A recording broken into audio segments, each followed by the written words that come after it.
le 5 5 avril 2019 Fana 5 juin 2020 jama min bɔra n'i ye ɲɛmaa ye n'i ye masa ye diɲɛ yɔrɔ o yɔrɔ ko masaya fini bɛɛ b'i la a dafalen don a b'i interpellé bon ni e bɔra o la f'i ka fɛn de fɔ mɔgɔw k'a dɔn k'a fɔ ja a bɛ yen hali bi a m'o fɛn fɔ ka bɔ o la an nana se CICB la je crois dɔgɔkun kelen tɛmɛnen kɔfɛ o la ou bien tile fila de don n'u ni ɲɔgɔn cɛ tile fila an nana CICB la tarata don juin kalo a y'i ɲɛsin fɛn goniman fila de ma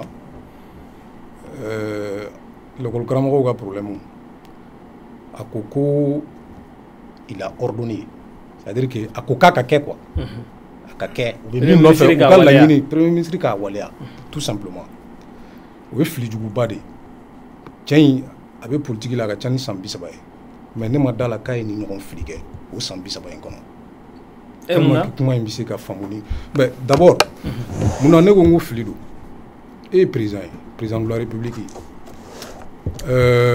éducation o ye jamana nerf dɔ ye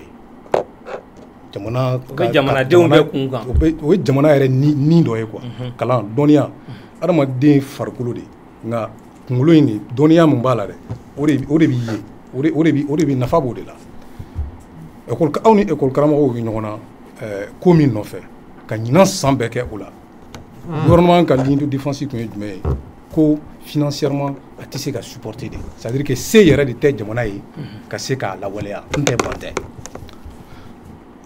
anw tun bɛ maaw la maa minnu tun bɛ ɲini ka sɔn o kuma ma hali n'a ka sɔrɔ a kɛcogo ma ɲɛ u fɛ parce que quand même fɛn in filɛ nin ye loi de don sariya de don donc sariya dun ye sariya de ye n'a a taara ka ban a b'i la boli a kan ka laboli de quoi an tor'o la fo ka san ban an denw an'an kalanmɛw u ye san bɛɛ kɛ bɔlɔn fɛ o kuma la u ma se ka ɲɛ jama dɔ bɔra dɔrɔn n b'a fɔ fasodenw kelen k'a ye sisan ka wuli k'u ka dusuma kasa yira k'a ye k'a fɔ ko tɛ se ka to tan tile fila dɔrɔn o kɔfɛ walima dɔgɔkun kelen dɔrɔn o kɔfɛ o kalo kelen kɔnɔ e bɔra ni i ka kumakan kelen dɔrɔn k'a ka kɛ bon n'an ko k'an b'o analyser an bɛ se ka livre bɔ o la d'abord o b'a yira k'a fɔ Ibrahim Boubacar yɛrɛ Keita ka personnalité vice caman b'a la munna n b'a ye k'a fɔ président don mun tɛ baara kɛ ni raison ye a tɛ jamana mara ni raison ye c'est-à-dire le recul de faire k'i ka personnalité bila ka hauteur ta quoi ka kow traiter n'a ye o ye chef bɛɛ ka qualité fɔlɔfɔlɔ ye ne ma d'a la ko o bɛ ale la ne bolo a bɛ jamana mara ni dusu de ye tubabu b'a fɔ min ma ko orgueil yɛrɛlɛbaya donc a tɛ kɛ a bɛ kɛ a bɛ kɛ donc o b'a jira k'a fɔ ale tun bɛ se donc a solution tun bɛ gouvernement bolo depuis bi tɛ nka n'i ma bilen k'a da u tigɛ u t'a kɛ donc u tɛ yan maliko ye u degunnen de bɛ malidenw sago kɛ n tɛ n'olu ma degun olu b'u yɛrɛ sago de kɛ u n'u ka denbayaw u n'u teriw u n'u jɛɲɔgɔnw voilà diya minnu kan ka kɛ u bɛ diya minnu kɛ jamana kɔnɔ ani jamana kɔ kan olu bɛ fanga la o de kama u tɛ fanga la malidenw ye donc message de don c'est un très mauvais message sur le plan politique toujours bɛ enseignant ka kuma in de kan a y'a gérer cogo min na a ye message juguba de latɛmɛ parce que a y'a yira anw denmisɛnw na k'a fɔ aw tɛ se k'aw da k'aw jigi da anw kan aw ye jamana di anw minnu ma parce que an tɛna kɛ aw ye n'aw m'a bilen k'a dan tigɛ donc o ye message filanan ye o de la ne ko n ko a ye fili juguba de kɛ n ma d'a la n'a ye ɲɔgɔn fili kɛ a ka carrière politique kɔnɔ a dun ka ca ni san 30 ye donc a bɛ jo di anw ma o mais a ma bali ne la dɛ sabula ni nakun fila bɛ anw na politique la fɔlɔ ye ka taa ni nin système ye an bɛ diɲɛ ko bɛɛ lajɛlen kɛ sariya kɔnɔ bonya kɔnɔ karama kɔnɔ mais an ka détermination bagabaga tɛ se k'a dun asidi tɛ se k'a dun pour que nin système in ka taa nin mɔgɔ ninnu ka taa an bɛ minnu bolo an kɛlen don ka jamana di minnu ma n'u bɛ ka ɲɔgɔn falen san 30 laban in kɔnɔ ninnu yɛrɛ de ka politique kɛcogo u ye politique kalan cogo min o t'a kɛcogo ye fo an ka na ka timinandiya fɛ ka malidenw ka yir'u la k'a fɔ politique tɛ kolankolon ye mɔgɔlankolon ko tɛ politique ye sɛbɛko de ye bari sabula jama kunko ɲɛnabɔbagaw de ye politiki mɔgɔw ye olu tɛ se ka kɛ mafu ye donc k'o yira maliyɛnw na ni u bɔli ye système défailli ye k'a défait k'a ban pewu ka na ni Mali kura ye. D'accord mun ye fɛɛrɛw sɔrɔli ye président ye mun fɔ ni cour constitutionnelle bɔra yan ni assemblée nationale o bɛ se ka kɛ sababu ye wulibaga ninnu b'a to yan. Filanan fana ye fɛn dɔ bon ne tɛ wulibaga ninnu ka tɔn na n t'u ka réunion participer la. O bɛ se ka dɔ bɔ gɛlɛya la wa.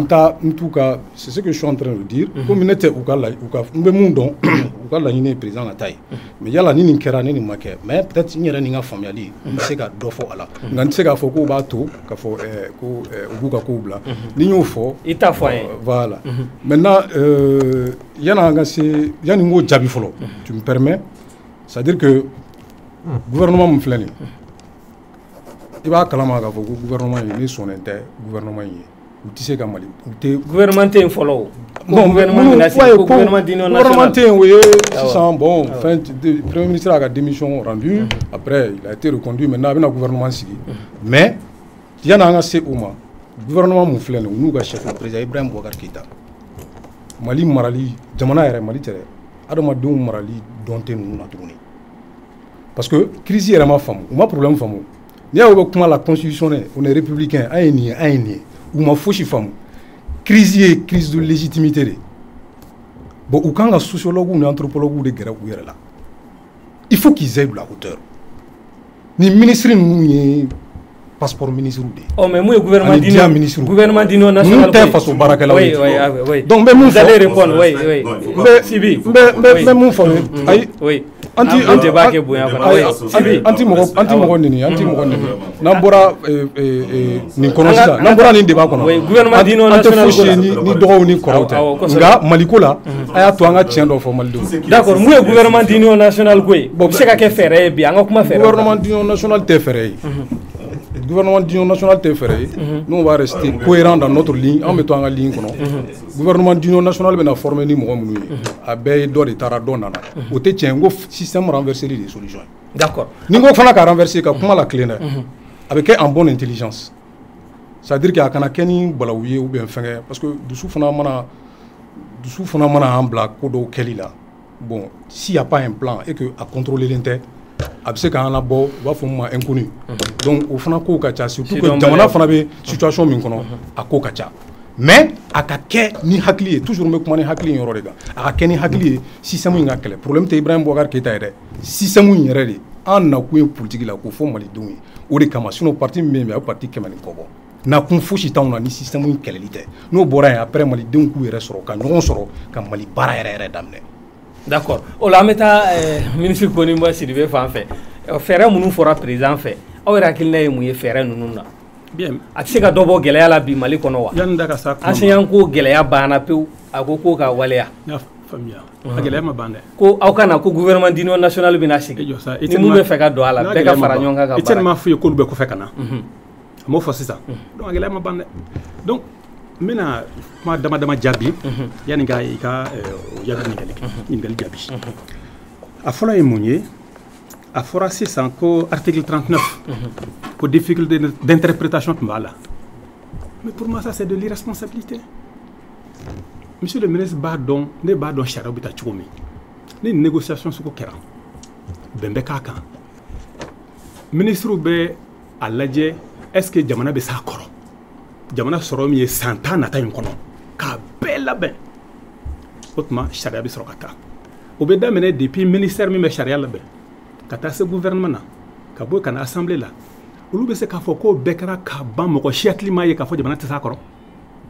ye fɔlɔ ye ko a bɛna fɔ bi ko mɔgɔw m'a faamuya an ma ɲɔgɔn faamuya filanan o fɔ don ye bi président sina k'a ban ten pewu jamana sera a kɔrɔ du jour au lendemain jamana tun tɛ s'a kɔrɔ pendant des mois mais tile kelen dɔrɔn jamana sera a kɔrɔ dɔgɔ ye min fɔ o de ye problème ye aw kana to mɔgɔw ka ko gan aw ko ka dama tɛmɛ aw ka sɔrɔ k'a kɛ a ye ko dɔw k'a kɛ kuma la président tɛ se k'i sigi fiyewu fiyewu fiyewu k'a fɔ ale yɛrɛ ye sariya min sinjɛ n'a bolo ye k'a tɛ se k'a appliquer walahi jamana sérieux fɛn o fɛn bɛ diɲɛ kɔnɔ n'a kɛra président bɛ démissionner don bɛɛ m'a fɔ ni kɛlɛkan ye m'a fɔ ni foyi ye o ye kow taabolo ye bari a ye kalikan de kɛ a ye fanga ta don min ko fɛn min ye mali sariya ye ali ibrahim boubacar keita de y'a garan ye sariya bɛ boli maliden bɛɛ kan ka daminɛ ale la ka na gouvernement ka taa maliden bɛɛ kelen kelen na solution sɔrɔla tile kelen nka halisa solution ma sɔrɔ la dɛ parce que i tiɲɛ ko sisan k'olu bɛ kɔfɛ ka na o ye fɔlɔ ye filanan Etienne ka kuma la Koita ka kuma la kuma kelen bɔra a la ayiwa o bɛ se ka kuma koloma ye mɔgɔw ɲɛna ko IBK ko an ka sigi ka kuma ko sigi ka fɔ ye damu ye o tɛ nkalon ye o mais sigi ka fɔ ye damu ye i ni mɔgɔ mɛna sigi ni kumakan b'a la ni kumakan t'a tigi la o sigi ka fɔ yɛrɛ lagosi de o ɲɔgɔn lagosi de kumakan tɛ IBK la jamana gɛlɛya fɛn o fɛn mais n da se dama dama dɔrɔn ma a fɔlɔ ye grève ko ninnu ye grève fɛn o fɛn nana u ye accord signé ni syndicat ye k'a fɔ an b'a a banna tɛmɛna o bɛ ka kɛ cogo bɛɛ m'o ye enseignant ta tɛ nin ya magistrat ta tɛ kɔfɛ ya mun kɛra o la n ko papier signéra ka na date yɛrɛ di k'a bɛ appliquer nin date in na mun kɛra o la olu fana bɛ wuli dɔn la dɛ wa syndicat tɔ caman bɛ yen o kɔrɔ k'a fɔ kumakan tɛ gouvernement na kumakan tɛ IBK la filanan monsieur le ministre ko sisan ko an tɛ se ka bɔ ni gɛlɛya in kɔnɔ Etienne fana y'a fɔ ko ni an ma voté sariya yɛlɛma o ye tiɲɛ de ye o tiɲɛ de don mais IBK ye o promesse ta siɲɛ joli 2018 député tun kan ka sigi u ye député voté bɔ a ma ka bila mois de mai 2019 la ko o bɛna sariya voté sariya yɛlɛma a yɛlɛmana u nana se mai 2019 ma u tilala ka san kelen wɛrɛ fara député kun ko yan'o cɛ u bɛ voté sariya yɛlɛma a yɛlɛmana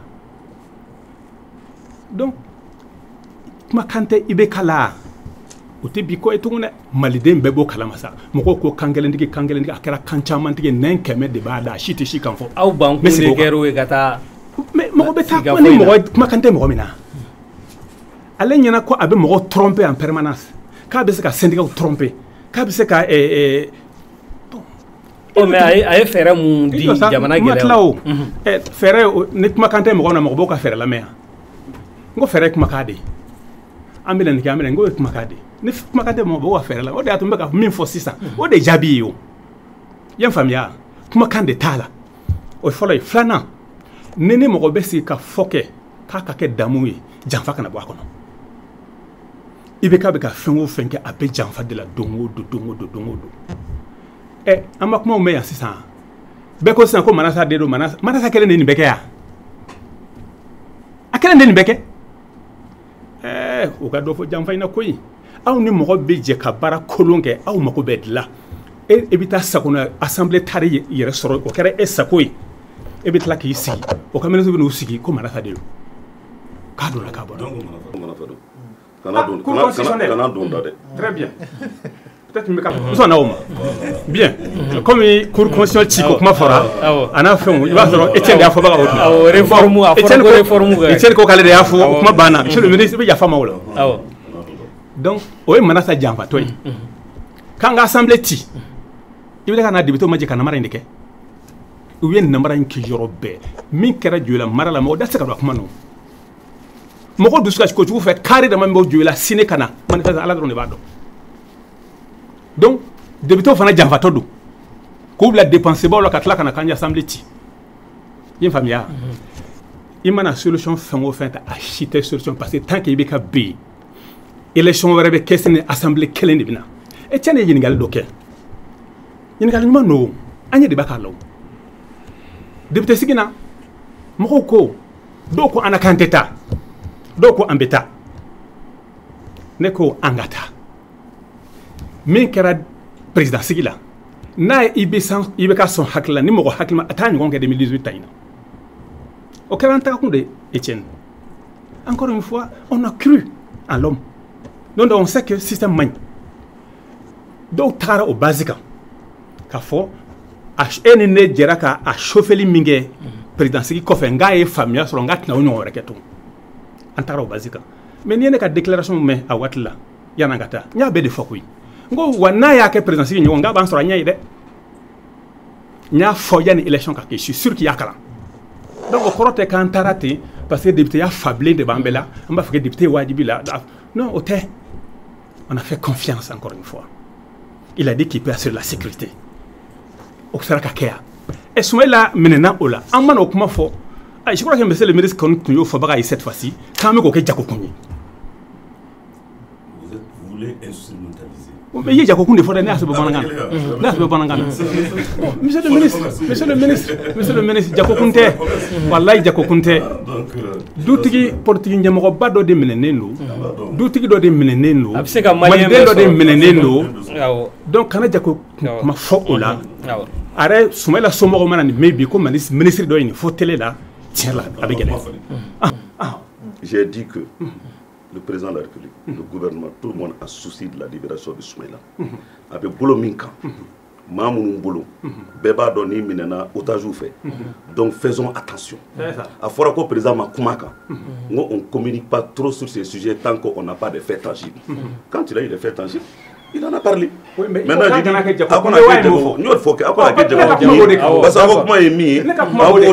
président Makoumaka, président Maniketa, non. à la minute près.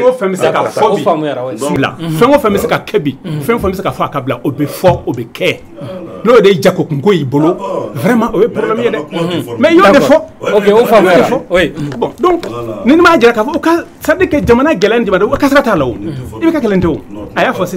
c'est très grave. C'est très grave. Je continue. Ensuite, au dialogue Djabi. Ako anga hamina kelembe de jamana bi la lutte contre le terrorisme monu me ka jadi jamana ka an be ka faranyo ko du kele monsieur le ministre o kele te ka nyesoro o sababu yimunyi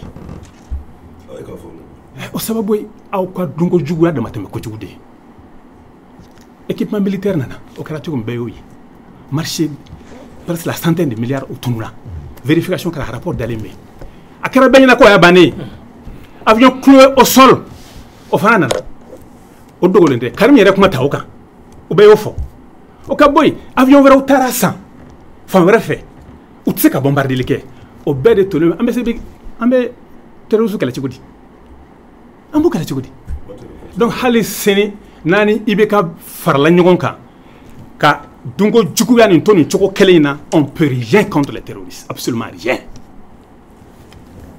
et si ça électoral nous faisons Congo yala on est bloqué anga beminga anga ke au donné do toute la classe politique s'est mise d'accord sur les réformes majeures depuis au moins 7-8 ans yani be kare kana fanga la quoi ka fin forme ka o réforme de aya fa ma fodi monsieur le ministre voici ça moi la revendication principale hier akoko abe faire président de Katana ka régime. Oh, on veut faire à Kata Togo di ça au faille. Un tombé gouvernement mais je ne suis pas le président. Donc il y a 2 ans et demi sur le mandat de 5 ans. C'est à 7 mois avant la fin du mandat que tu as quitté et c'est à 7 mois que tu es devenu. Monsieur le ministre, il y a un mensonge là-dedans qui fait 2 ans au complet. Il y a mis Oh, d'accord. Je suis entré en janvier 2016 et j'ai quitté en décembre 2017. D'accord. À 2 ans, Madafa. Ok, donc ça va les claquer bois là. Il y a mis un kachane taille. Ok. Bon, on a demandé pas oui. Voilà, comment on fait présent la famille Neko, on a comment argument ka. Comme aller avec quelqu'un mo koi. Kon ba ya keta ya donta. Na jabia. Jabio. Ya jabi maintenant on veut faire présent ka Togo di mouvement du 5 rassemblement de forces patriotiques. Here de kono. Aka donc ka fo jamana donko a desera. Na ya soro en convaincre ka desera. On a besoin mais on peut quoi desserrer. Ah ouais, faut des solutions et bien. On des follow. Flana. On va n'attendre que comment parce que comment cantala. Yen famia. Sabana. Et réforme nous fera d'offre. À chic c'est gagner sur le calétoy. Donc on va aller demain ka aka fanga imblan noyala. Na makeni woyo na makeni kele. Madon gasiki. On kan système de la croix. Kasro ka élection croix ou que. On va donner nos faits. Oh mais ni président a fait du même be au boulot. Ferret nous avons le de sortir des crises du même au boulot. Ferret nous avons le John Neve l'Assemblée m'a dit et question posée mon mars 91 acteurs d'oeil. y'a faamuya bien donc malidenw bɛnna fɔlɔ cogo min na 91 malidenw bɛ bɛn fɔlɔ nin fana na o sigikafɔ de bɛna kɛ sigikafɔ de b'a kɛ fɔ k'a ban dɔw mana kuma bɛ kɛ i n'a fɔ mɔgɔ kalalen de tɛ jamana in kɔnɔ n'olu tɛ i n'a fɔ kodɔnna tɛ jamana in kɔnɔ n'olu tɛ kodɔnna ka ca jamana in kɔnɔ dɔnnikɛla ka ca jamana in kɔnɔ malidenw tɛ se ka si a bada k'a fɔ an ma fɔ ka bɛn sɔrɔ jamana in dilanli sira kan mais kumakan tɛ mɔgɔ min na olu de sigiyɔrɔ t'a kɛnɛ kan o y'aw ka fɛɛrɛw ye sigikafɔ mais yan'o cɛ a ka assemblée de lata ayi n ko si t'anw ka laɲini sa anw ka laɲini de a ka taa maliyɛnw k'u sigi ka kuma n'ale taara pour nous ale ni jɔnni bɛ taa a n'a ka régime bɛɛ assemblée o cours kɔnɔ a n'a bɛɛ de bɛ taa an y'o de fɔ o y'an ka laɲini de a n'u bɛɛ ka taa a n'a gouvernement ani Koyita ninnu bɛɛ ka taa ɲɔgɔn fɛ Amadou Koyita an b'a dɔn aw ka u bɛɛ ka taa ɲɔgɔn fɛ aw ye majorité n'o kɛra an bɛ ɲɛ sɔrɔ an ka ko la Amadou Koyita ninnu bɛ wuli ka jɔ la olu bɛ wuli ka jɔ la ka se ka fanga sinsin hali bi aw yɛrɛ ka fɛɛrɛ ye jumɛn pour que nin ko in bɛ se ka nɔgɔya cogo min constitution n y'a daminɛ ni constitution article damadɔni ye n kelen ka n kɔrɔkɛ lamɛn Koniba ale min kɔni bon il a été quand même on a été ensemble pendant 2 ans et quelques sous les 5 ans il a été dans la majorité pendant quand même 4 ans et demi bon bien 4 ans et quelques mois subitement il change parce qu'à partir du 30 décembre la cour fallait là maintenant ngabo fana bela même il faudra il dit le peuple ils n'ont pas le monopole du peuple au se ka fou ka partisan soyons modestes moi je suis le peuple ceux qui sont là ne partagent pas forcément votre opinion donc voilà pourquoi il y a l'article 26 il faut qu'il dit que la souveraineté appartient au peuple. Aucune fraction, aucun individu ne peut s'en attribuer, ne peut s'attribuer l'exercice. Maintenant, ce que vous voulez, c'est un coup d'État civil qui est un crime imprescriptible. Mais ça ne m'étonne pas de la part du grand frère, parce qu'en 2012, il était dans la même logique. Malheureusement pour nous, heureusement pour le pays, il y a eu le front pour la souveraineté. Mais nous, Jamanadeon devait faire un président avec 67%. Nous nous faisons un fangama au tout cas au cas de douane de filles vous pouvez manifester mais en gros on a fait donc on a fracturé le pays est fragile on est dans un processus de sortie de crise avec fin de fois qui sont des mots je suis d'accord il y a des mots il y a ce qui n'a pas marché on va corriger tout le monde par rapport à la loi d'orientation et de programmation militaire ne résume pas cela à quelques hélicos, il y a eu des problèmes. Mais c'est un milliard. Que ça a miné. Non, non. 1000 milliards. 1000 nana, ouais, mais les 1000 milliards. Mais 1000 milliards. Les 1000 milliards, mon ami, parlons-en. Les 1000 milliards, parlons-en. Aïe, parlons-en. D'aujourd'hui, mais c'est cadeau pour mais c'est cadeau pour hier, avant la loi d'orientation et de programmation militaire, est-ce qu'on va Kalama? Moi, j'ai causé avec des militaires. Est-ce qu'on va Kalama qu'au Mali, un bataillon avec 1 ou 2 véhicules? Un bataillon, bataillon, c'est à part de 300 à 1200 personnes. Une compagnie, souvent avec des motos. Aujourd'hui, au Mali, il n'y a pas de bataillon qui n'a pas 50 véhicules. Aujourd'hui, au Mali, le vecteur aérien, va demander au ministère de la Défense, va demander qui tu veux là-bas. Le vecteur aérien, aujourd'hui, est une réalité. Ils ont des hélicos de transport, ils ont des hélicos de chasse plutôt. Et puis aujourd'hui, nous avons les meilleurs pilotes dans la sous-région. Parlons-en encore. La loi d'orientation et de programmation militaire. Ça a quand même permis. Ah oui. La loi d'orientation et de programmation militaire. Elle est sur la sous-région. Quand on est sur la sous-région, on a façon qu'on va là. Qui n'est pas là. Pour ceci, il faut écouter pour que qui a des moyens sécurisés. Écoutez. Bi, en tant qu'il y a à la faire, on a sur ce partenaire. On a sur la cible, il y a dit. Bien sur la cible, il y a que les bœufs feraient garatika. 100 ans, ça va être takadima. Le sur la cible, banana, banakoujougou. Kabi finir de Kamayala. Quel est le frère Garadika? Sandourou au Sarabet Garadika famille. Pipi de la nation au Fanabek Lana. Donc je pense que effort ou Tchamakera, indemnité, prime de risque, Wakelen qui me fait le coup. Bi Anana, Watana, par mois. Fonctionnaire ou Angakumaka, avec le gouvernement de non, écoutez, c'était une prime avec nous. État, non. Bon, ça c'est le putschistes, vous étiez ensemble, putschistes. Non, ça c'est vous pensez qu'en ce moment, vos volontés, l'État, ça ce n'est pas voilà, mais Kado, Saria Konana, au Kera, loi d'orientation et de programmation militaire de Konana. Indemnité compensatrice de logement, prime de Koundou, Aïlavana Kafra, indice salarial, plus de 38 ou 37 milliards de francs CFA. Bref, effort ou Kera, beaucoup reste à faire.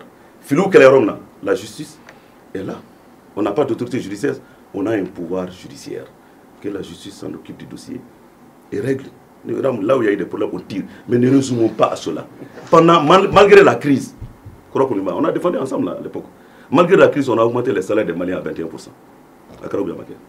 Malgré la crise, SMIC Mimbeno, qui était de 28 000 francs, on a ramené à 40 000 francs. Malgré la crise, nous on a fait une résidence tout à l'heure. 2 fois 2 avec la. Malgré la crise, Joël a Konglana. Malgré la crise, Kolodjeba Oumar Mariko Kasraglana. Malgré la crise, Kaï déjà fait. Malgré la crise, Yanfouila Tangaba. Non, Yanfouila frontière guinéenne au Sraglana. Malgré la crise, combien d'avenants par mois? Malgré la crise, malgré la crise, Amérom Nabi. Tu n'as aucune preuve. Les preuves bibolo n'a ika la boca fourni. C'est très bien. Vous savez, ni nana, ce qui ne marche pas, il y a certains qui veulent briller par la contestation. Nous voulons briller par l'édification et la construction. On ne dit pas que tout est rose. Non, il faut qu'on dise la vérité. Il faut savoir on était ensemble, hein. On était ensemble, on a défendu ensemble. Je dis, on a défendu ensemble.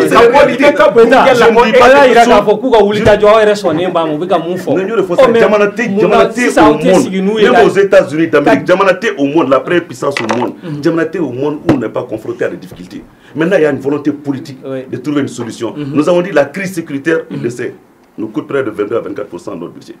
Malgré tout, aujourd'hui, nous avons accordé 15% de subventions à l'agriculture. C'est ça qui fait que lors de la saison et le prix du coton 2019, le prix du coton, en parlons-en. Parlons-en, le prix du coton, non. Vous êtes quand même un économiste pour ça. Bien sûr. Vous êtes un expert comptable. Bien sûr. Vous êtes un homme d'État pour ça. Avec la Covid-19, le marché international, ça se passe comment? On ne transforme pas. C'est vous qui avez dit tout ça. Écoute quand même,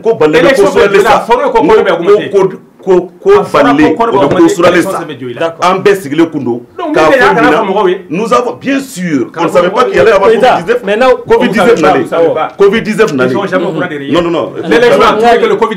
Non, pas du tout. Nous, le prix là, c'est il y a eu la Covid-19 qui a amené un effondrement du cours du coton au niveau de la bourse. Tu es au courant? Monsieur le ministre. L'État, nous, on transforme que 2%. Maintenant, ce qu'on doit faire, c'est de travailler pour qu'un BC gagne paye la matoukomina. Un BC gagne valeur agilité coco là. Il y a un BC pour les Mali là. Mais si tu nous dis que le prix du coton a chuté, c'est pas nous quand même. Personne ne s'attendait à cette crise. Comme le prix du pétrole a chuté. Mais malgré tout, nous avons fait une subvention de 35 milliards de francs CFA. Malgré tout, nous avons dit prix Benakase faut niveau. Parce que l'État va t'aller avec 35 affaires. En gros, on a pris que depuis l'année, on a eu le premier choix. Deuxième choix, depuis l'année, on a eu le mais à la crise Covid bana et que prix est entre temps, risum amadawa. Comment il fera? Ok, ça. Au mieux, tout comme il y a calculé que quand on parle de participer à panel là, il y a Irak à fond, Baramounou Bekara, ça a permis grâce à la subvention de l'agriculture. On est de 400 000 ou 500 000 tonnes de coton, on était à 700 et quelques mille tonnes. Il y a fond, j'étais content. Il y a malo, année Kenige, ko subvention à tout, on 3 millions, 4 millions de tonnes là. Non, il y a fond, j'étais là-bas. Il y a subvention à tout, 10 millions 744 000 et 10 millions 744 000 tonnes. Et à fond, en combien de mois j'ai participé à ce disais à mon chargé de compte, lui c'est un ministre qui s'est appris. Non, le discours est connu. Je vous envoie la copie. Je vous envoie la copie du discours. Faites le pari du Mali. Monsieur le ministre. Ce pari, c'est un pari gagnant pour vous. Monsieur le ministre. Il y a discours conclusion. Monsieur le ministre, solution anya président ni tout comme ça pour ka on ni solution ah ouais ani nous fait kuka na ngamba ay awulla ka suma wa non on va te tasa ay wul ko tante EPM tara kata kumu fait non on ta boala bon ne euro fo ba damne na ngo convergence musigira convergence bien l'électrici convergence on mieux qu'à soutenir moi je suis président du parti je suis dans EPM il y a une délégation de EPM qui allait rencontrer le mouvement M5 rassemblement des forces patriotiques. Anga faranga. Non, otara ko. Ambe na udeka. Ango anga faranga. Ango jamana bunye. Anga jamana de bunye. Ango jamana de fanga di président Ibrahim Bokar Keïta. Nyo de fort 2018. Anye doabu ke jamana anga bisu kono.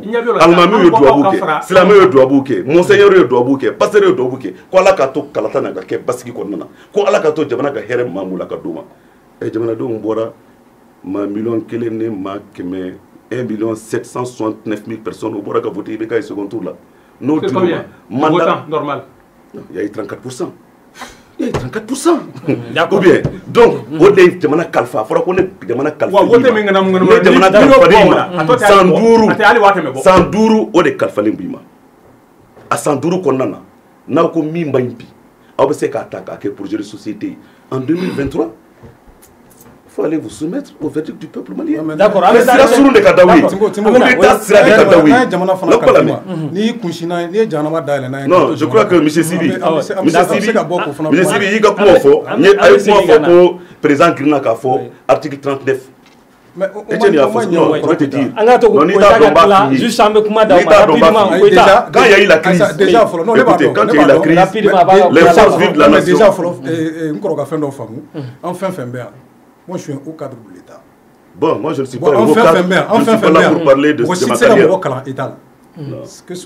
D'accord, c'est pas ça le débat. Je ne suis pas là pour dire que je suis au cadre de l'État. Je dis ni ma femme, pas fille. En état femme, parce que toi, tu es excessif dans tes propos. Tout ce qui est excessif et insignifiant. D'accord. Il ne faut pas être excessif. D'accord. Non, négociation pour les forces de la nation sont venues demander au président d'appliquer. Dire que s'il y a un problème, nous avons dit, hein, l'ignorance est le mot de tout mal. L'éducation en est la clé. Nous le savons. Nous avons beaucoup de respect. Mais en tant que Sramini, Etienne Flekara doit faire notre uni. Etienne Flekara doit faire. Maintenant, quand les forces ont demandé d'appliquer, Dieu merci, il y a eu un accord. Il y a un accord, mais faisons attention. Ils ont amené les moyens avec eux. Je dis, faisons attention. Nous sommes en chronogramme quand. Non, nous avons dit moyens, c'est-à-dire que quand les gens disent que le Premier ministre Boubou Cissé ne veut pas appliquer l'État, c'est une continuité.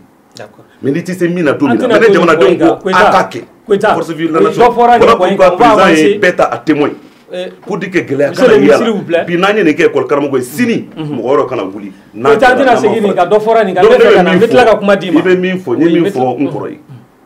Fanga, à la débat. À la tacofe pour le débat. Abe ka profiter mina. Ka obe bo ko 2091 il a répété. 2012 il a répété. Nya photo au Canada. Vous savez to obe délégué faut que celui qui attise les flammes de la haine ne doit jamais être surpris de voir sa case consumée par le feu de la vengeance. Et que quand l'histoire se répète, la copie est toujours moins réussite que l'original. Nous sommes des hommes d'État, des hommes politiques, nous ne devons pas être des politiciens. La rue là, à Bébé Boulot. Mais en grand frati, le fragile équilibre que nous avons, faisons excessivement attention. Et au Mali, ici, en tant que républicains, démocrates, vous avez dit que vous êtes des patriotes. Oui, nous sommes aussi des patriotes sincères et des démocrates convaincus. En tant que patriotes, en tant que républicains, res publica, en tant que démocrate, démos kratos, le pouvoir du peuple par le peuple et pour le peuple. Vous ne pouvez pas vouloir remettre en cause l'ordre constitutionnel et nous ramener dans une situation. D'accord. Voilà. Donc, en mes solutions Mambolo, quand on a l'IPI, nous avons toujours été les mêmes.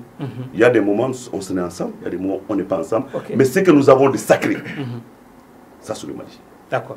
Et pour ce Mali, aucun sacrifice n'est, ne sera de trop pour les patriotes sincères et les démocrates convaincus et des républicains à la hauteur. Ok, Etienne, aya me ko CEDEAO mogo yɛrɛ nan bɛ Mali la k'u bɛna na rencontre dɔw kɛ ni jɛkulu ninnu ye ani minnu bɛ président yɛrɛ nɔfɛ ka fara société civile mɔgɔw kan.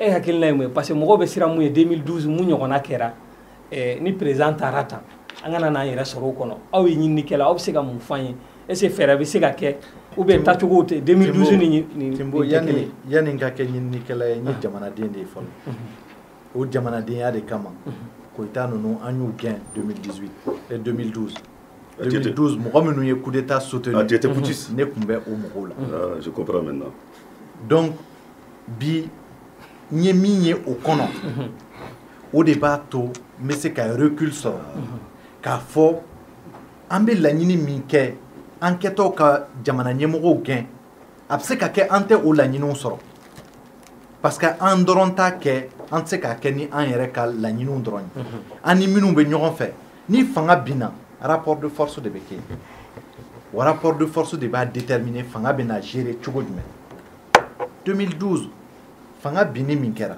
a ma bin nin kama dɛ a ma bin nin kama a binna ka yuruguyurugu kɛlɛ a binna denmisɛnninw ka baara sɔrɔ a binna lakana ka sabati a binna jamana ka yɛrɛma hɔrɔnya ka di a ma a binna walasa maliyɛnw bɛ se ka u disi gosi ni maliyɛnya ye 2012 tu falsifies l'histoire donc bi fɛn min kɛra o kɔfɛ fɛn min kɛra o kɔfɛ an ye o ye donc o de kama bi ni ne ɲɛ bɛ o ko kelen in na ka jamana sɛgɛrɛ a ka kan ka hakili dɔ di ma mais n b'a fɔ n kɔrɔw ɲɛna ko ni ba ni Koyita ɲɛna jamana bɛ da min kan u bɛ ka nin min kɛ tan nin de bɛ na jamana firi parce que Koyita i tɛ se ka nin résultat ɲumanba ninnu e yɛrɛ bolo ka olu fɔ o wagati kelen jamanadenw 100 sara la 70 bɛ yen baara tɛ olu bolo jamanadenw 100 sara la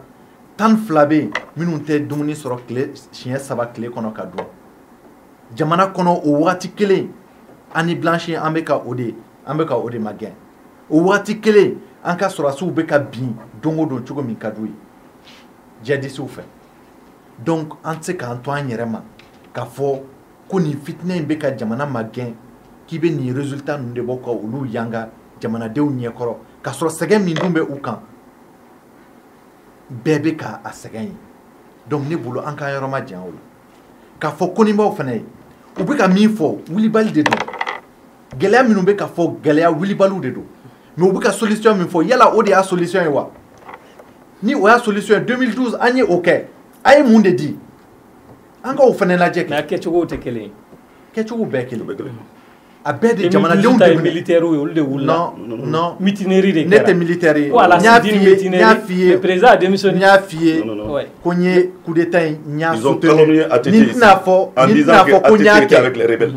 Il est très Koyita préparé. i bɛ hakɛ to ne y'i lamɛn Ils ont préparé le terrain comme ça. ne y'i lamɛn i bɛ hakɛ to n y'a fɔ ne tɛ militaire ye mais 2012 ni n tɛna fɔ n ye coup d'état in kɛ n kun bɛ a kɛbagaw fɛ minnu ye jama wele k'a fɔ ko ka bɔ ko ka mɔgɔ ninnu soutenu ko parce que jamana bɛ dingɛ min kɔnɔ k'a kun tɛ se ka to a kɔnɔ ne kun bɛ o mɔgɔw la o kɛra a ma mɛn o donc n tɛ se k'a fɔ n bɛ n disi gosi n'a ye bi parce que n ye laɲini minnu kɛ o ma sabati mais a bilala forme kɔnɔ ka d'a kan ATT tilala ka démissionner forme o bɛɛ ye politicien ka baara o bɛɛ ye politique baara ye coup d'état kɛra fanga na k'a bɔ yen ne tɛ coup d'état ko kuma ni fɛn ko kuma na n ye min fɔ dɔrɔn fanga kɔni yɛlɛmana a wagati i y'a fɔ a démissionnera o i y'a fɔ a gɛnna o i y'a fɔ a kɛra tan fanga kɔni yɛlɛmana président min bɛ yen o taara ka bɔ yen fanga kuraw nana mais a kɛra laɲini min kama o ma sabati o de kama n bɛ k'a fɔ minnu bɛ ka marché bi n'o y'a sɔrɔ u ka laɲiniw ni tiɲɛw don sikasi tɛ a la sikasi tɛ min fana na o ye solution min bɛ a la o tɛ président gɛnni ye parce que Sibi ye fɛn dɔ fɔ k'a fɔ système de don ka système kɛlɛ o tɛ kɛ ni bese ye o tɛ kɛ ni marifa ye o tɛ kɛ hali ni tɔgɔma ye o bɛ kɛ ni réforme de an ye élection ko gɛlɛyaw fɔ sisan a bɛ régler cogo jumɛn réforme du système électoral an ye yuruguyurugu kɛlɛli fɔ a bɛ régler cogo jumɛn ni réforme ye ka gouvernance la clé a bɛ régler cogo jumɛn réforme bɛ se ka kɛ cogo di ka constitution bayɛlɛma o fana ye réforme de ye jamana mako bɛ min na bi olu bɛɛ bɛ kɛ cogo jumɛn ni jamanadenw ma sɔn ka sigi ka kuma mais minnu bɛ yen sisan olu e fɛ a réforme bɛ se ka kɛ yan yanni président ka mandat ka ban wa o de kama n bɛ mɔgɔw hakili lajigin kuma bɛɛ hali n'i taara réseaux sociaux kan u b'a fɔ ko den ni cɛ o de kama n b'a fɔ kuma bɛɛ k'a fɔ dialogue national inclusif min kɛra o ye siraw de di an ma sira min halisa ni mɔgɔ ma sɔrɔ min b'a fɔ ko aw ye fɛɛrɛ minnu tigɛ nin ye école ko ta fanfɛla na kalan denmisɛnw ka baara ko ta fanfɛ gouvernance taabolo fanfɛla na k'a fɔ ko nin fɛɛrɛ ninnu tɛ se ka jamana bɔ nin dingɛ in kɔnɔ u bɛ min fɔ ni o ye tiɲɛ o ye k'a fɔ aw y'a ta nin y'a kalo 6 ye mais halisa an ɲɛ b'a la k'a fɔ ko président tɛ ka bɔ a nɔ na réforme ninnu tɛ se ka kɛ donc o de kama n ko pour que u ka bɔ u yɛrɛ la ka fɛn dɔw kɛ ko f'a ka bilen ka da u tɛgɛ an ka bilen ka da u tɛgɛ walasa nin réforme in olu ka kɛ mais n'a y'a bilen ka da u tɛgɛ n'u bolila nin cogo in na ni jamana bin n'u bolo u bolitɔ olu dɔrɔn tɛ bilen dɛ anw fɛnɛ de don donc ne bɛ fɛ an ka hakili to o yɔrɔ de la k'a fɔ mɔgɔ tɛ se ka i bɛ k'a ka dɛsɛ ko fɔ an ye parce que an bɛ dɔ dɔn o la mɔgɔ tɛ se ka jamana gɛlɛya fɔ an ye parce que an bɛ dɔ dɔn o la mɔgɔ tɛ se k'a fɔ an ye ko ni président binna k'a kɔlɔlɔ ye min ye mɔgɔ tɛ se ka fɛn fɔ an ye o la an bɛ dɔ dɔn o la an y'o kɛbaga kɔrɔw ye donc an bɛ fɛn dɔn min na o ye n'o bɛ se ka jamana bɔ bolo la o ye fɛɛrɛ minnu tigɛra an ka se ka ɲɔgɔn fɛ an ka se ka o fɛɛrɛ ka olu lawaleya a tɛna kɛ i n'a fɔ président ye a fɔ ko gouvernement d'union nationale parce que ni o fɔra kuma caman o bɛ jate i n'a fɔ an bɛ postew tila an ni ɲɔgɔn cɛ o tɛ mission kelen o de kan ka di gouvernement ma réforme minnu kan ka conduire o réformew ka conduire mission kelen de kan ka di constituante min bɛna sigi assemblée in nɔ na parce que n y'a fɔ assemblée in tɛna se ka to yen constituante min bɛna sigi o bɛna kɛ ne ka hakilina la dɛ n ka ɲininiw kɔnɔ o bɛna se ka kɛ minnu ye o ye député minnu bɛ assemblée kɔnɔ sisan n'a ma ɲɛ k'a fɔ u taara ka ban u bɛ to constituante in kɔnɔ i b'a ye k'a fɔ député minnu ni u ka victoire bɔsir'u la olu localité ninnu dɔnnen don u dogolen tɛ mɔgɔ minnu don u dɔnnen don olu bɛ fara a kan région constituante kan ka kɛ région de ka mɔgɔw ye région kɔnɔ an b'a lajɛ ka dɔ b'o la parti politique kɔnɔ dɔ bɛ bɔ o la minnu yɛrɛ bɛ marché la bi dɔ bɛ bɔ o la majorité dɔ bɛ bɔ o la u bɛ fara ɲɔgɔn kan ni hamina ko ye jamana ko ye ni an hamina ye gɛlɛya minnu b'an da la k'olu bɔ an da la hakili la ni an farala ɲɔgɔn kan k'an fanga di ɲɔgɔn ma réforme ninnu bɛna se ka lawaleya ni réforme lawaleya la système bɛ y'an bila dingɛ min kɔnɔ an bɛ se ka an kun labɔ fiɲɛ na dɔɔni dɔɔni o ye ne ka hakilina ye. d'accord Sibi e ye système mun fɔ système gɛlɛya i ko Mali gɛlɛya y'o de o système bɛ se ka fani sira jumɛn fɛ e yɛrɛ fɛ wulikajɔ mun bɛ ka kɛ wa ou bien e cɛ ni réforme mun fɔ. Ne don i ka kuma jaabi kan ne fɛ ka n kɔrɔ Goyita jaabi yɔrɔ kelen na a ko moi je suis excessif dans mes propos n ka kuma dama tɛmɛnen don ou bien n ka kuma ka gɛlɛn voilà kuma gɛlɛn fɔ quoi a tɛ kalo kelen bɔ ne wulila banni dɔ la bon an buran don a ma taa retraite la fonctionnaire don a bɛ baara la je crois diabète de b'a la a ye boisson de min a ka sukaro yɛlɛnna ou bien n tɛ médecin ye mais a ma bɛn a ma quoi k'a bila mobili kɔnɔ ka na n'a ye Point G ko place tɛ yen ko ka taa hôpital du Mali la ka taa n'a ye hôpital du Mali la ko place tɛ yen ka clinique dɔ tɔgɔ fɔ an ye je crois c'est Luxembourg tɛ ko ka taa n'a ye yen cɛkɔrɔba fatura mobili kɔnɔ bon ni nin kɛra i ɲɛna ne ka kuma bɛ ni hakilimaw de cɛ i fa dugukolo kan yɛrɛmahɔrɔnya taara san 60 presque an bɛna s'a ma kɔfɛ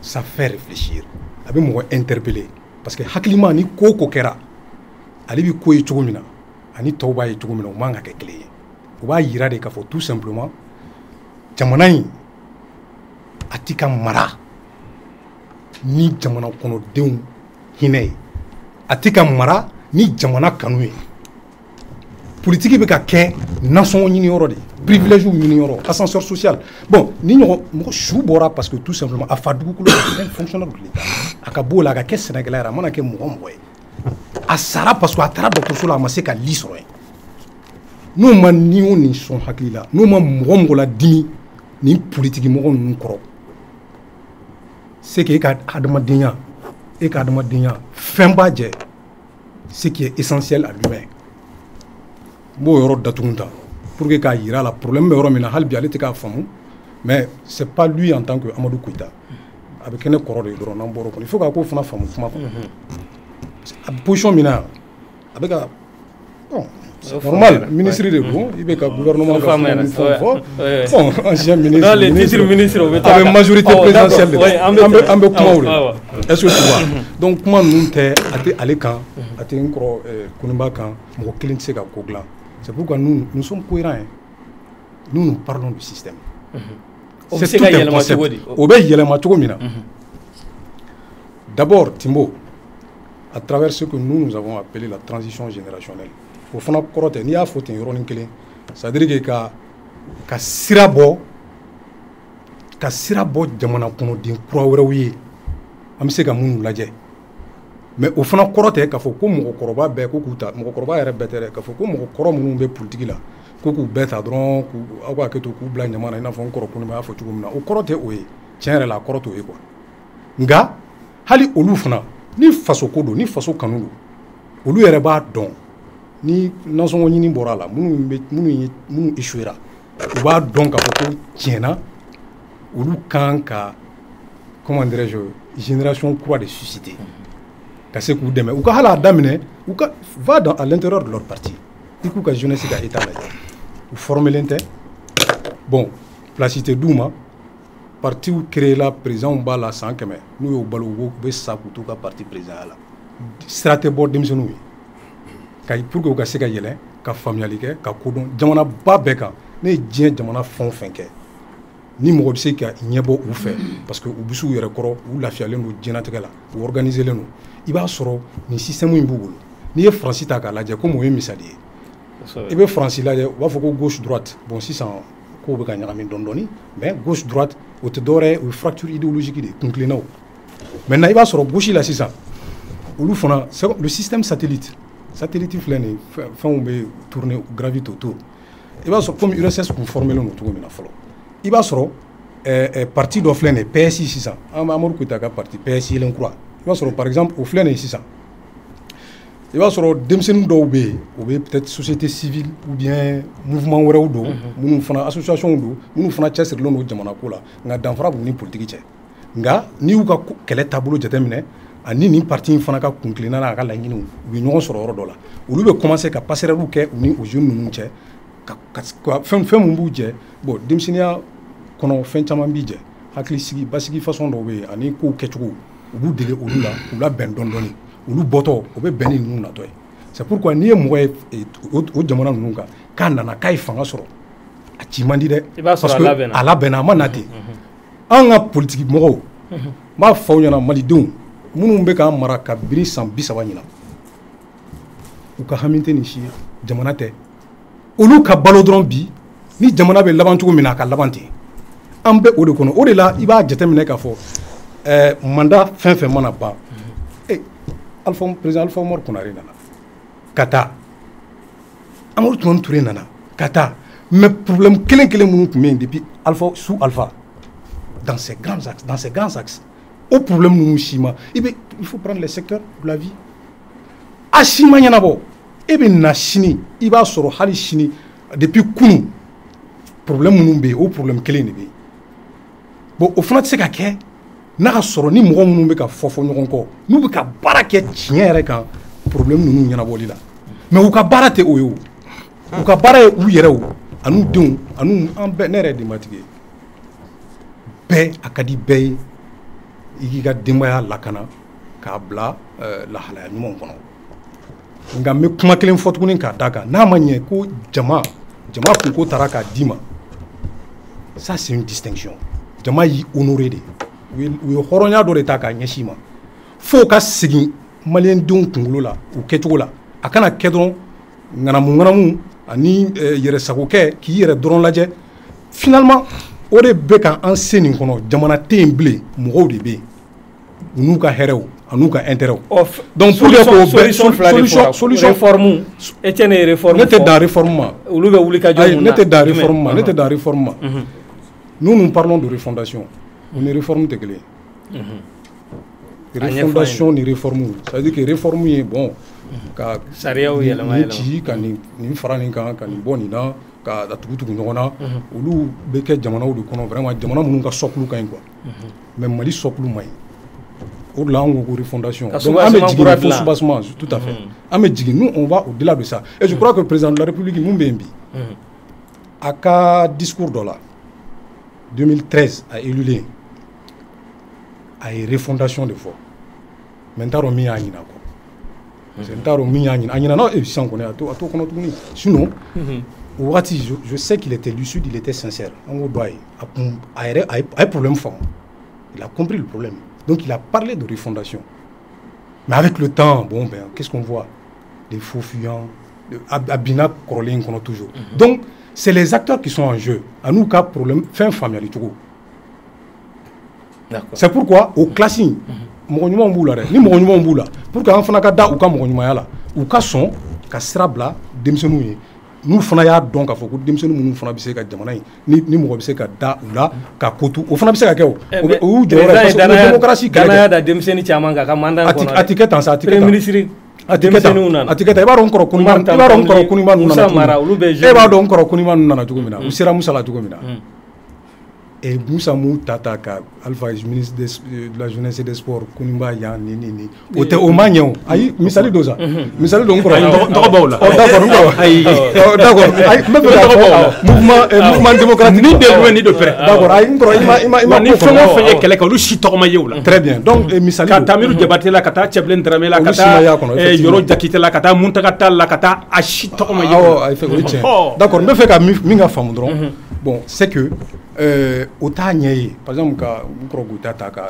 dɔn fɛngɛ la bon le gouvernement est collégial an tɛna da don o bɛɛ la gouvernement kuma ka ca an b'a dɔn mun don u jɔyɔrɔ voilà a kuma ka ca maintenant il faut un travail de réseau an bɛ fɛ ka na faire un travail de réseautage c'est pourquoi an bɛ wele bila Mali denmisɛnnin bɛɛ lajɛlen ma ni mɔgɔ ni nin fɛn in b'i la fibre in b'i la k'a fɔ ko i bɛ ɲina i ka du kɔfɛ c'est i ka nasɔngɔ denw ka école ko ani fɛn ninnu o kɔfɛ ni hakili bɛ fɛn wɛrɛ ye k'a fɔ ko i kan ni fɛn wɛrɛ b'i interpeller k'i kan k'i ɲɛsin o ma o kɔrɔ ko e bɛ se ka jamana baara kɛ o kɔrɔ k'e bɛ se ka miiri tɔw la ka ɲina i yɛrɛ kun kɔ n'o bɛɛ jeune fɛn fɛn na an b'a ɲini u fɛ an ka ɲɔgɔn sɔrɔ et prendre nos destins en main c'est-à-dire que jamana in kan ka kɛ cogo min na an k'a dilan à notre image a ka kɛ an sago ye d'accord donc o transition générationnelle o de ye solution ye d'accord n'a daminɛna ni ye n'a nana maintenant avec les parce que n'i tɛ fanga la i mana fɛn o fɛn fɔ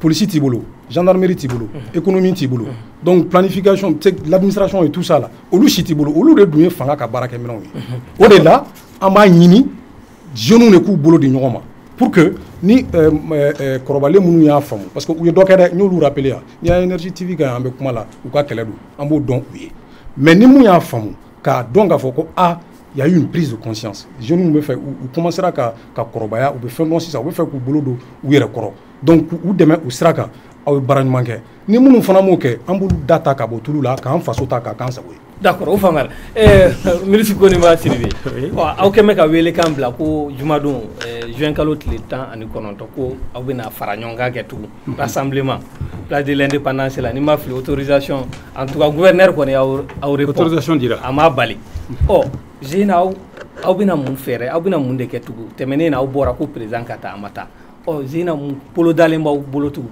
bon i bɛ ka tulo ka gɛlɛ tiɲɛ don a tulo ka gɛlɛ hakɛ t'a la donc a ye min ye o don a tun kan ka démission di donc an bɛna o ɲɔgɔn wɛrɛ kɛ tugun la bɛ taa se siɲɛ 2 siɲɛ 3 ma yɔrɔ min dɔ bɛ o tulo gɛlɛ in na tulo ka gɛlɛ o ye kabako dan ye nka ne yɛrɛ siranna bi émission in na wala n siranna dɛ cogo di parce que n bɛ k'a faamuya k'a fɔ i bɛ ka tulo gɛlɛya a kɛrɛfɛmɔgɔw sen b'a la Koyita ye fɛn o fɛn fɔ yan bi a bɛɛ ye propagande de ye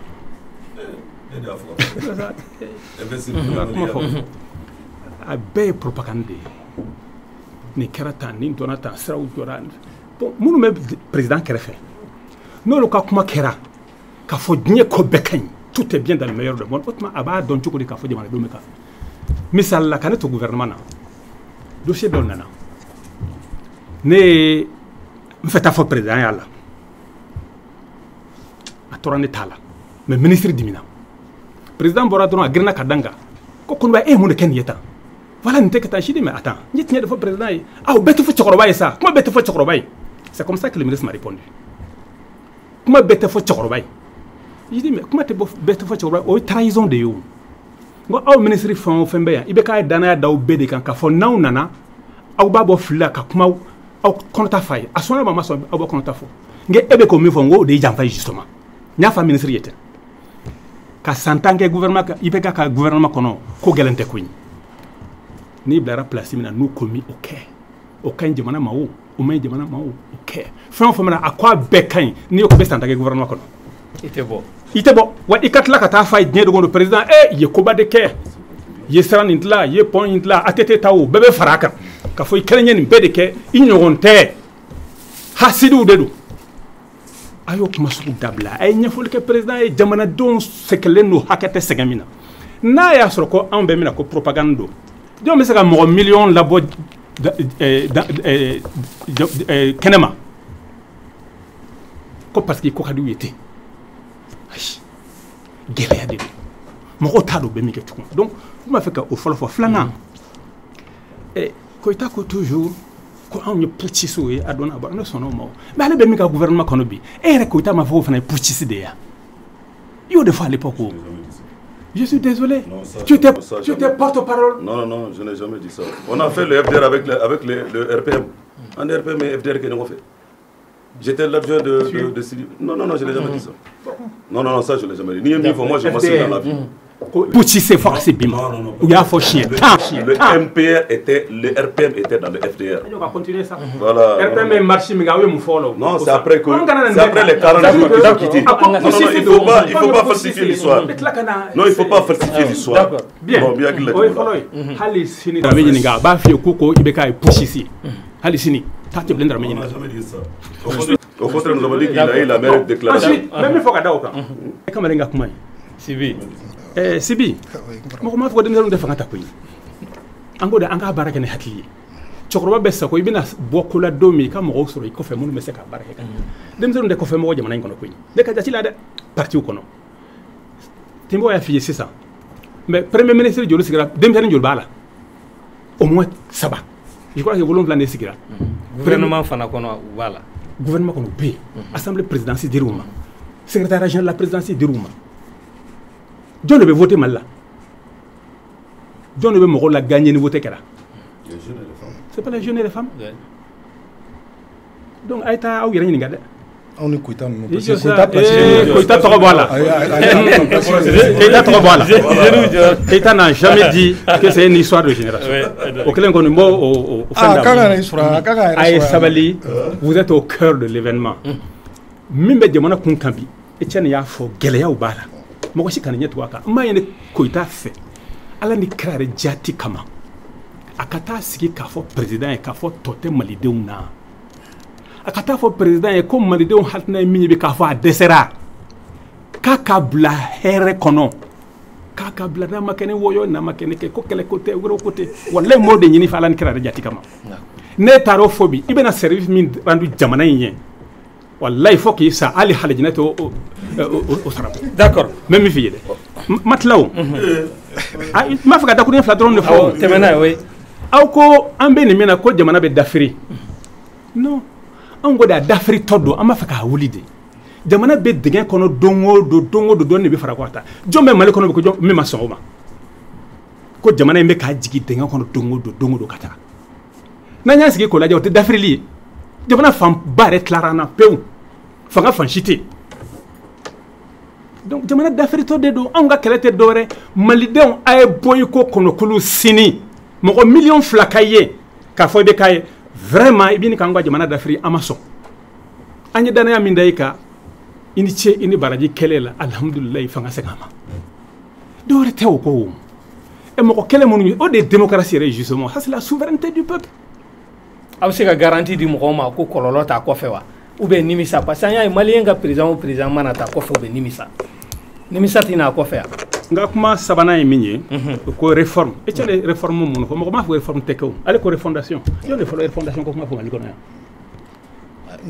yan depuis 91 va prendre le programme de 91 va prendre le programme de 1991 c'était la refondation de la République et la République a été refondée effectivement démocratie nana constitution kura sigira militaire o de y'a to an bɛ se ka nin kumaba ninnu bɛɛ fɔ bi fɛn caman kɛra ça c'était la refondation o t'a bannen ye dɛ Modibo Sidibé ka parti phare est-ce que o bɛ kuma fɔ siɲɛ 2 ni refondation ma na a kuma kɔnɔ ayi parti politique u ye bɛɛ fara ɲɔgɔn kan u ka document de refondation kan o ma kɛ yan mais Modibo Sidibé ka san 30 namɛn sa namɛn sa n bɛ k'a f'i ye de ko refondation ko in aw kelen t'a fɔbaga ye aw y'a ta dɔw de kɔ wa a ye na an ka fara ɲɔgɔn kan an ka baara kɛ jamana ka taa ɲɛfɛ o ka fisa bɛɛ k'i tɔ ka gabakurun bɔ tɔw ma k'a fɔ u y'a don tan u y'a bɔ tan il y a pas de responsabilité collective fɛn o fɛn bɛ kɛ dɔw ka responsabilité b'a la dɔw ka responsabilité t'a la an ka kow lajɛ kow bɛ se ka dilan k'a kɛ basigi kɔnɔ cogo min aw ko aw ma an faamuya yɔrɔ min na Etienne ko réforme ninnu ka kɛ en ko système e ko système ka fali un système mɔgɔw de b'a dilan mɔgɔw de b'a a waleya o tɛ tiɲɛ yan n'o tɛ système min bɛ k'a fɔ k'a cɛ ka jugu ka dama tɛmɛ o ko tɛ o mɔgɔ waleyali kɔnɔ mɔgɔw de ye système min tereke ka kɛ fɛn jugu ye donc n'i ko i bɛ Mali gɛlɛya kɛlɛ f'i k'a dɔn k'a fɔ mɔgɔ ko y'a juba yɛrɛ de ye bɛɛ sɔnn'o ma i mana Mali système fɛn o fɛn ta les politiques les programmes les a ɲɔgɔn ka dɔgɔ jamana la anw ka sigida in na yan bɛɛ ka ɲi Etienne kan ka se ka o kelen sɛbɛntiya bɛɛ y'o fɔ an ka système bɛɛ ka ɲi minnu sɛbɛn no papier ka ko don dɛ waleyali ye hadamadenw de ye ni mɔgɔ min tɛ se ka sira wɛrɛ jira hadamadenw na o waleya la o tigi kan ka taa problème tɛ dɔwɛrɛ kɔ koyi i bɛ ka taga kun y'o de ye parce que ale tɛna se ka sira wɛrɛ jira malidenw na a bɛ sira min kan depuis 2013 fo ka se bi ma n'o de bɛ ka jamana jigi dingɛ kɔnɔ ka taa o ka taa o ka taa nimisa tɛ na kɔfɛ wa an ye mun ye maliyɛnw na an kana sigi ka jamana dafiri tɔ lajɛ bɛɛ dusu kasilen don so kɔnɔ bi denw tɛ ka kalan n y'a dɔn kɛnɛya ko a ye dɔ fɔ o la sisan da bɛ yen sunɔgɔ tɛ yen lakana sira kan chef de file de l'opposition o bɛ minɛ ka t'o datugu a bɛ kɛ i n'a fɔ fiɲɛ ma wuli mun jamana ye donc mɔgɔ min bɛ o bɛɛ base la a fɔra ye simplement vraiment walan sɛmɛ quoi mɔgɔ si tɛna i dɔgɔya mɔgɔ si tɛna fɛn wɛrɛ f'i ye mais tiɲɛ la an ka danaya tɛ ka tun i dɛsɛra d'accord juste parce que mɔgɔ jɔrɔna ye mun ye n y'a question posé kun nimisa tɛ na kɔfɛ wa parce que président mana taa maliyɛn ko kɔrɔlen ka fisa ni nata ye la n'an y'a continuer ɲuman dɔ na ye don dɔ la o Timbo i mana diɲɛ fɛn o fɛn kun minɛ n'i ma kun bila a bɛ ɲɛ i bolo don dɔ la o a bɛ ɲɛ CEDEAO nakun aw yɛrɛ fɛ fɛɛrɛ de bɛna ɲini yan ayiwa comme ne ma taa o tɔnsigiyɔrɔ la u ni minnu ye ɲɔgɔn ye la an b'a dɔn 2012 gɛlɛya la u da donna na kosɛbɛ u da donn'o la mais u ma ɲanikɛ o la dɛ u ma ɲanikɛ o la parce que u ye embargo de sigi malidenw kan embargo mana sigi malidenw kan aw tɛna u lamɛn je yan aw tɛna u lamɛn yan o bɛ lamɛn kɛ mɔgɔ b'a fɔ k'i tɛ mɔgɔ lamɛn yan embargo mana sigi n'o ye Koyita ninnu ka laɲini ye a tɛna ale sɔrɔ d'accord une minute conclusion juste mais minnu bɛ taa malo san don o don sugu la oui olu ta filɛ ni cɛtigɛ dɛ monsieur le ministre i ka wele kan une minute wele kan oui s'il vous plaît n ka wele kan tɛ dɔwɛrɛ ye n ka wele kan tɛ dɔwɛrɛ ye Mali ko mɔgɔw k'a bila dabarabaya sanfɛ dabarabaya tɛ dɔwɛrɛ ye o kuma ba fɔ ye n y'a dɔn président yɛrɛ fɔra ka tɛmɛ bɛɛ kan tubabu k'a ma ko rhétorique n'a kumana f'i sigilen bɛ kasi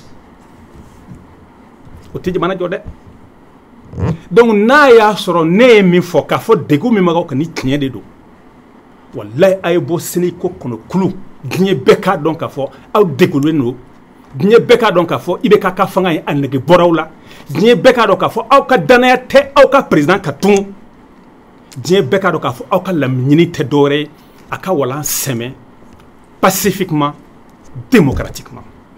D'accord, merci. Une minute, un débat relancé. Juste, égal, non, on aura d'autres occasions de débat. Ne ka wele kan a ka nɔgɔn kojugu n bɛ segin a kan surtout k'a daminɛ sifinnakaw Mali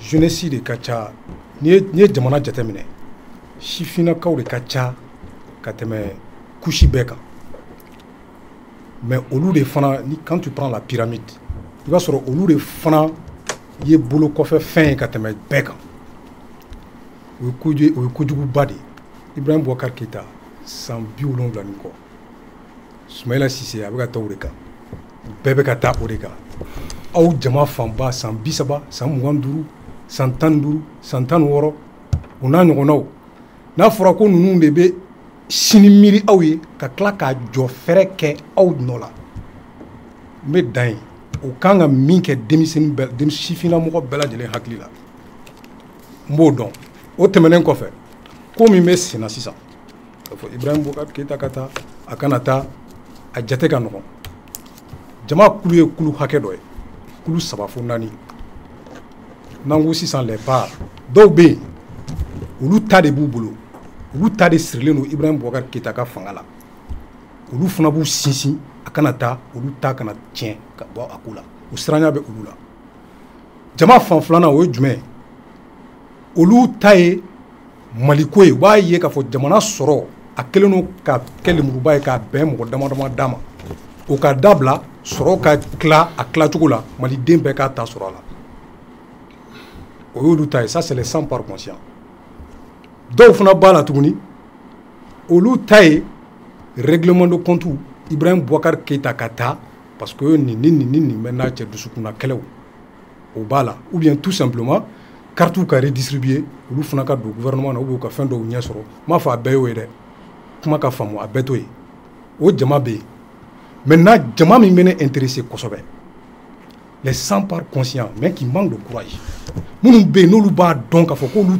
ta narangulen don jamana ko la olu ta tɛ nin si la parce que faso cira a nafolo détournera san 30 ɲina ni dɔ nana n'o taara i b'a fɔ ko ayi an bɛ segin kɔrɔlen kan olu ma se ka école sɔrɔ u yɛrɛ ye kuma t'u denw ma u ma former ka ɲɛ depuis rêve b'u la fo ka na o bɛɛ tiɲɛ k'u décourager k'u sigi hali bi cɛkɔrɔbaw ni musokɔrɔbaw de bɛ ka an balo olu minnu bɛ yen n'olu selen tɛ k'a faamu hali bi k'a fɔ ko olu kan ka wuli ka don kɛlɛ la nka ni hakili ye ni timinandiya ye parce que c'est tout un processus pour que an bɛ transition générationnelle min nɔfɛ a ka se ka kɛ n b'olu de wele u ka sɔn u yɛrɛ ye u ka sɔn u bi ye u ka sɔn u ka sini ye u ka sɔn jamana in ye ka wuli an ka jamana minɛ ka bɔ jamanaden juguw bolo k'a kɛ an ta ye yaasa maliden bɛɛ lajɛlen ka lafiya n'an ni mɔgɔw b'o kɛ o mana kɛ sifin kunda a mana kɛ sijɛ kunda an n'olu bɛ se ka ɲɔgɔn sɔrɔ ni minnu hakilina tɛ o ye fo politiki bɛ kɛ cogo min na depuis 92 fo bi hali bi olu y'a degen ten olu bɛ fɛ k'a to o de kan o de ye olu taabolo ye an ka jɛ an k'olu mundeni ta k'u bila kɛrɛfɛ k'u bila retraite la k'an faso ta ka ko kura yira. D'accord, merci bien. Monsieur le ministre. Monsieur le ministre. Merci. Faso de Djougou, faisons attention. On dit que la violence est le lit des hommes en manque d'arguments et en manque d'idées. Donc faisons excessivement attention. Mais il faut aussi bien, bon, il veut une pratique politique idéale. Vous savez, Napoléon disait que ce ne sont pas les fils qui perpétuent la mémoire des pères, ce sont les bonnes actions et les bonnes œuvres. L'alternance nationale ne se décrète pas. Elle n'est pas spontanée. Elle se prépare. Et si jeunesse savait, si vieillesse pouvait. Donc il y a toujours la complémentarité, quoi. Donc c'est ce qui est idéal. Moi, ce que je retiens du débat, même il faudra, je retiens quand même que le grand frère Koniba reconnaît que le président Ibrahim Boubacar Keïta est toujours à l'écoute de ses ministres. C'est ça un bon dirigeant. Il a reconnu, il a intervenu, il a fait retirer tellement de dossiers parce que ses interventions étaient pertinentes. Et ces interventions étaient bon. Donc, même il faut, Koniba c'est le Mbafou. Il y a un débat qu'on a. Quand il est au ministériel, dossier d'autona. Donc, on va faire que, il y a comment qu'on a. Mon dossier, même si tu as la nieta, n'y kosebe, allez kumana, comment au sera qu'à Sabatia, ça le président a famille, a fait dossier de Maïmalima président a retiré. Donc, il reconnaît quand même que c'est un peu président. Mais le même a reconnu aussi que ATT est un bon président parce qu'il a fait au ATT Kabarab. Mais allez de 2012, allez de ATT Malichi. 2012, allez de ATT Rebelou. 2012, allez de Koutita soutenu, soutenu Miato, Clé Sabakonana, Gao Bena, Tombouctou Bena. Non, avec moi au fond, parce que cohérence quand on a de Kodola. Mais il faudra, c'est vrai, il y faut, donc il faudra. On va voir les blagues dans le Mali, Mali on paye. On va voir les blagues, on a tout souple à cliquer. Non, en frati. L'homme n'apprécie jamais ce qu'il a, mais il regrette quand il le perd. L'homme qui l'a pu faire là, Djama Bouko. Avec fort, le plus fort n'est jamais assez fort pour devenir toujours le maître que s'il transforme sa force en droit et l'obéissance en devoir. Sa force en droit et l'obéissance en devoir. Fanga Bola, vous de la Wele Blala ou Maïna. Fanga Bala, Mali de Ambetaï. On a fait un homme à Mali sauvé. Mais ne Fanga Kera Fanga Nini Doré. Vous savez, il y a certaines défaites. On dit on perd certains combats avec plaisir parce que la défaite vous délivre de l'obsession du défi. Que Dieu fasse en sorte que au cacao taille, parce que c'est ça qui est salutaire pour le Mali. On a fait un Mali.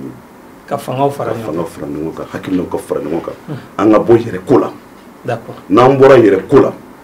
Moi, je reconnais que Koniba était un excellent cadre. Je ne le dis pas, c'est la première fois que je le dis devant lui. Mais je l'ai toujours dit, mes camarades, je le reconnais. Mais son exemple, souvent, ne constitue pas un repère pour nous autres.